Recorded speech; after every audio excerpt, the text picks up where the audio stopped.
बिस्मिल्लाहिर्रहमानिर्रहीम। अस्सलामुअलैकुम वरहमतुल्लाहि वबरकातुहू। अल्लाहुम्मा सल्लि अला मुहम्मदिन व आलि मुहम्मदिन कमा सल्लैता अला इब्राहीम व आलि इब्राहीम इन्नका हमीदुम मजीद। There is enough light for one who wants to see। मुश्किल काम ही यही है कि हम एक कहावत से बात कर रहा हूँ शुरू कि हम कबूतर की तरह से बन जाते हैं कि आंखें बंद कर लेते हैं। यानी अगर बिल्ली हमारी तरफ, हमारे आसपास, हमारे ऊपर हमला कर सकती है और हमें जान का ख़तरा भी है, तो कबूतर के बारे में कहावत मशहूर है कि बिल्ली को देख के आंखें बंद कर लेना। तो बिल्ली को देख के आंखें बंद कर लेने से बिल्ली चली नहीं जाती, और जो देखना चाहते हैं वो अंधेरे में भी देख सकते हैं। अब ये कैसे होता है? ये तो प्रैक्टिस है, हर एक चीज़ है। ये जब लाइट जाती है, कुछ लोग हाथों से, कुछ छोटे से कार्ड से, कुछ छोटे से पेज से पंखा चला के अपने आप को हवा दे रहे होते हैं, और कुछ लोग इतने मसरूफ़ होते हैं कि उनको गर्मी का एहसास भी नहीं होता और वो अपनी एक्टिविटी को कंटिन्यू रखते हैं, क्योंकि उनके लिए उनकी एक्टिविटी कंटिन्यू रखना ज़्यादा ज़रूरी होता है।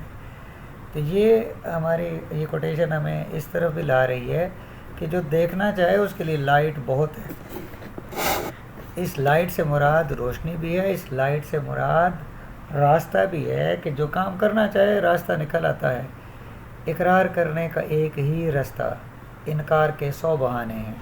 हम काम करना चाहें तो बस एक ही है कि हमने करना है, और ना करना चाहें तो फिर जितने बहाने बनाते रहें, जितने इफ्स एंड बट्स लगाएंगे, उतने ही ज़्यादा हमारे पास आर्गूमेंट्स होंगे काम ना करने के। Anyhow we proceed towards 1.2 exercise 10th class के, और उसमें हमारे पास क्वेश्चन नंबर 1 की रिक्वायरमेंट ये है। क्वेश्चन 1 है, पार्ट्स 10 है। इसमें रिक्वायरमेंट ये है कि क्वाड्रेटिक इक्वेशन को सॉल्व करना है क्वाड्रेटिक फार्मूला अप्लाई करके।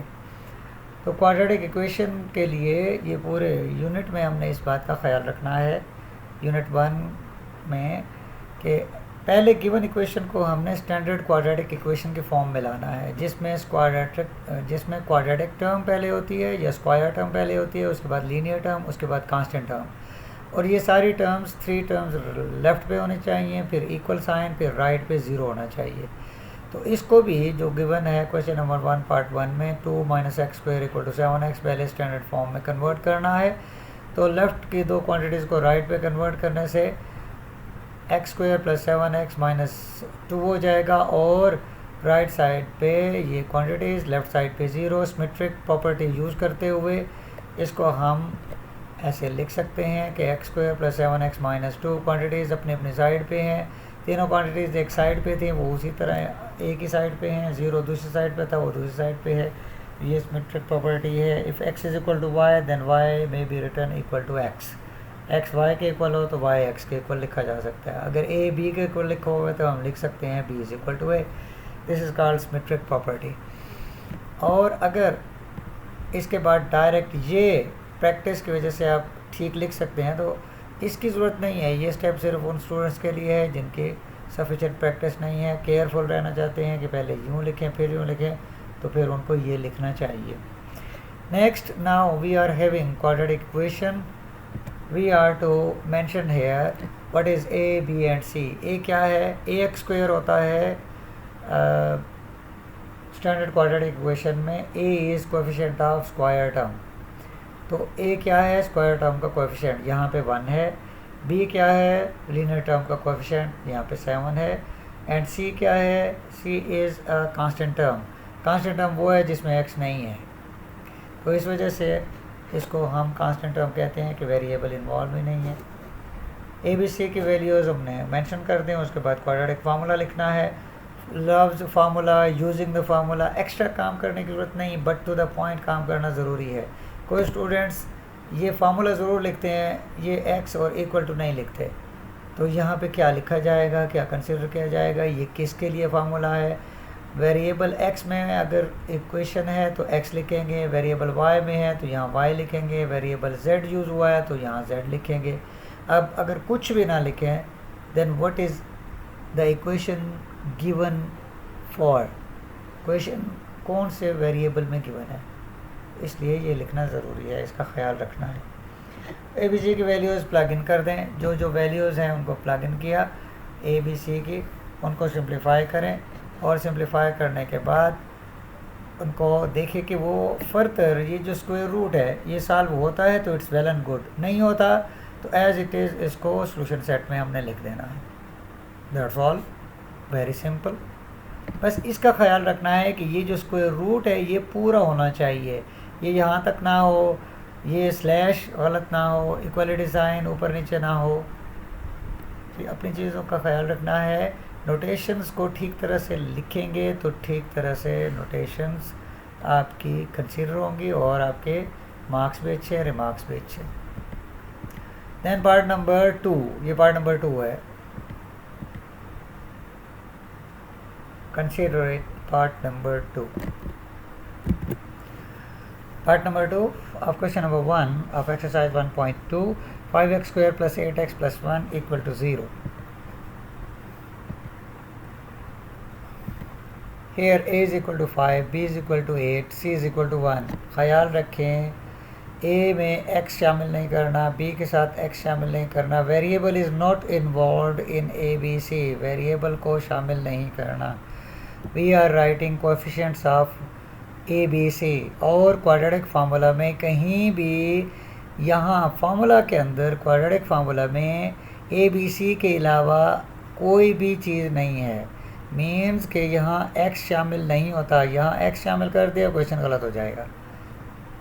x को यहाँ पे लिखना है।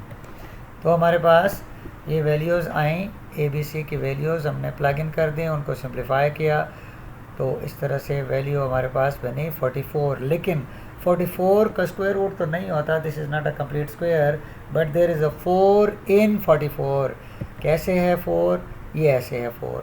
जहाँ कहीं भी कोई एक ऐसा फैक्टर नज़र आता है, जैसे 44 में 4 फैक्टर है जिसका स्क्वायर रूट 2 होता है, तो उसको हमने लिखना है और उसके बाद उसको इस तरह से हमने सिंप्लीफाई करना है कि ये इसके साथ कैंसिल नहीं करना है, इसको इसके साथ कैंसिल नहीं कर सकते, प्लस माइनस साइन है, ये दो टर्म्स लिखे हुए हैं, टर्म कभी भी कैंसिल नहीं होती, फैक्टर्स हों तो वो कैंसिल होती है। Now we are having factors, ये 2 एक फैक्टर है और ये पूरा एक और फैक्टर है, तो 2 जो फैक्टर है ये इससे 5 टाइम्स कैंसिल होता है, इस वजह से इसका आंसर आ जाएगा -4 plus minus square root of 11।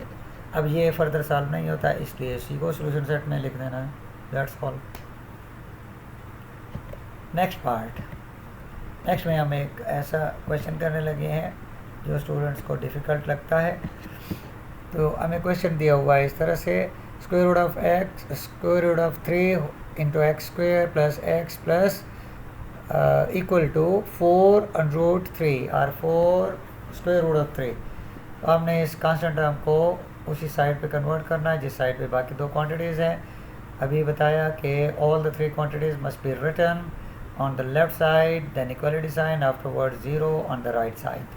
तो इसके बाद हमने लिखना है a is equal to coefficient of x square, तो वो है √3, coefficient of x is 1, if nothing is given along with the variable then 1 is the coefficient of the variable, और जो x या y के बगैर है टर्म उसी को हमने कांस्टेंट टर्म कहना है। अगर माइनस साइन है तो माइनस भी साथ लेना है। इस तरह से क्वाड्रेटिक फार्मूला पहले लिखेंगे, इसको लफ्ज़ सिर्फ एक लिख सकते हैं फार्मूला, वरना ये काफ़ी है कि as x is equal to this, so we plug in the values, all the given values of the equation are plugged in the formula, plugged in the formula to get its simplified form. देख लें, ये एक step है, अच्छा repeat हो गया। तो 4 4 16, minus into minus plus, ये दोनों हमारे पास एक जैसे फैक्टर्स है। इधर देखिएगा, √3 और √3 हो तो हम लिख सकते हैं, जो भी डबल टर्म लिखी होती है प्रोडक्ट में 2 इंटू 2 को लिखते हैं 2 स्क्वायर, तो इसका स्क्वायर हो जाएगा, स्क्वायर कैंसिल करता है स्क्वायर रूट को। इस तरह से हम इन दोनों को 1 3 की फॉर्म में लिख सकते हैं, और इसका कन्वर्स भी इसी तरह से होगा, इसी सॉल्यूशन में यूज़ होता है। इसका कन्वर्स क्या है कि अगर 3 हो तो हम उसे डबल स्क्वायर रूट में यूज़ करेंगे, कन्वर्ट करेंगे, ट्रांसफॉर्म करेंगे, ताकि अपने सॉल्यूशन को आखिरी स्टेप तक वैसे ही कर सके जिस तरह से बुक में आंसर गिवन है। एनीहाउ, इसको हमने सिंप्लीफाई किया, ये फिर उसी तरह से हमने लिखा ताकि स्टूडेंट्स को ये क्लियर नज़र आए। इसको थोड़ा सा मैंने फॉन्ट साइज़ में बड़ा करके लिखा। ये स्टेप भी एक्स्ट्रा है, ये भी एक्स्ट्रा है। आप अगर ये छोड़ना चाहें तो छोड़ सकते हैं। इनमें से 4 में से 2 स्टेप्स लिखना ज़रूरी है। ओके, अब हमने क्या किया कि हमने इससे 3 आता है इसलिए उसको शो कर दिया। ना शो करे तब भी डायरेक्ट ये लिखा जा सकता है। ये इस स्टेप के बाद फ़ौरन ये स्टेप भी लिखा जा सकता है। अगर आपकी प्रैक्टिस है और मिस्टेक के चांसेस नहीं हैं तो फिर आप ये डायरेक्ट लिख सकते हैं। 48 plus 1 makes it 49। 49 square root होता है 7 का। 49 स्क्वायर है इसलिए 49 का स्क्वायर रूट 7 हो जाएगा। 1 time with plus, other with minus, simplified to get this one. तो यही 3 जो हमारे पास आ रहा था, इस 3 को हमने यहाँ से डबल में लिख दिया है। डबल मीन्स 2 टाइम्स लिख दिया है मल्टीप्लाई करके, क्योंकि ये यहाँ पे एक फैक्टर कैंसिल होता है। दीज 2 आर सिमिलर, तो ये कैंसिल होता है, इस वजह से हमने ऐसे लिखा है ताकि नेक्स्ट स्टेप में हम उसकी कैंसिलेशन करके उसको फर्दर सिंप्लीफाइड फॉर्म में लिख सकें। बुक में आंसर यही लिखा हुआ है, इस वजह से हमने ये आंसर पॉइंट किया है। कैलकुलेटर पे देखेंगे तो कैलकुलेटर पे इसका आंसर यही आएगा, इससे फर्दर सिंप्लीफाइड नहीं होता, फिर डेसिमल पॉइंट में आ जाता है। इनमें से किसी का आंसर भी डेसिमल पॉइंट में नहीं लिखना। मैं पहले भी बता चुका हूँ आपको वीडियोस में, आज भी बता रहा हूँ। और बहुत अजीब सा एक कहावत है, पहले अच्छी कहावत आपको सुनाता हूँ। जैसी रूह वैसे फरिश्ते, और उसके साथ एक और कहावत है, जैसा मुंह वैसा थप्पड़। तो इसी तरह से जैसे आपके पास क्वेश्चन में क्वांटिटीज़ गिवन है वैसी ही क्वांटिटीज़ देखिए। √3 गिवन था, √3 की फॉर्म आएगी। ये सिंप्लीफाई नहीं होता इसलिए इसको √3 की फॉर्म में डिवाइज़र में रहने दिया, लेकिन ये सिंप्लीफाई होता है लाइक दिस वन, तो इसलिए इसको सिंप्लीफाई किया। ओके, 9th में ये चीज़ आप पढ़ चुके हैं कि हम स्क्वायर रूट में प्राइम नंबर को नहीं रहने देते क्योंकि ये इरेशनल नंबर है। लेकिन अगर वो सॉल्व नहीं होता, यहाँ ये तो सॉल्व होता है, अगर सॉल्व नहीं होता तो फिर उसको एज इट इज़ रहने दें। जैसे क्वेश्चन में क्वांटिटी गिवन थी वैसे ही आंसर में हमने बना दी। अभी जो कह रहा था एज द जैसी रूह वैसे फरिश्ते। ओके, तो ये इसका सोल्यूशन सेट है। पार्ट नंबर 4 भी इसी तरह से, पहले रीअरेंज करें टर्म्स को, इसको उस साइड पर कन्वर्ट करके x square term, linear term, constant term, ABC को मेंशन करें, फार्मूला मेंशन करें, वैल्यूज़ उसमें प्लग इन करें, सिंप्लीफाई करें केयरफुली। कैलकुलेटर से करें सारा काम। अगर मिस्टेक के चांसेस हैं और आप डायरेक्ट नहीं कर सकते तो कैलकुलेटर से करें। जब कैलकुलेटर से कर लेंगे तो हमारे पास ये एक ऐसी वैल्यू आ रही है 233 जिसका स्क्वायर रूट फाइंड नहीं होता। इसमें कोई एक फैक्टर भी ऐसा नहीं है जैसे 44 में 11 4 होता था। अभी जो पार्ट करेंगे उसमें भी ऐसे सिंप्लीफाई हो जाएगा। जो नहीं सिंप्लीफाई होता उसको वैसे ही सोल्यूशन सेट में हमने लिख देना है प्लस माइनस के साथ। Okay, next question number 1 part 5। इसमें भी हमने बस टर्म्स को रीअरेंज इतना ही करना है कि ये जो पहले दी हुई है टर्म इसको बाद में होना चाहिए, बाद वाली टर्म को पहले होना चाहिए। Because square term then linear term afterwards constant term is the sequence in the standard quadratic equation form. ABC को मेंशन करें, फार्मूला में प्लग इन करें, सिंप्लीफाई होता है ये कम्प्लीटली। जब इसको सिंप्लीफाई करते हैं 121, this is square of 11, so square root of 121 is 11। एक दफ़ा प्लस साइन के साथ, एक दफ़ा माइनस के साथ। सिंप्लीफाई करने से 18/12 माइनस 4/12 दोनों 6 के टेबल से और दूसरे फ्रैक्शन में दोनों 4 के टेबल से कैंसिल होते हैं। इस तरह से ये सोल्यूशन सेट आ जाएगा। That's all for this. Okay, thank you very much.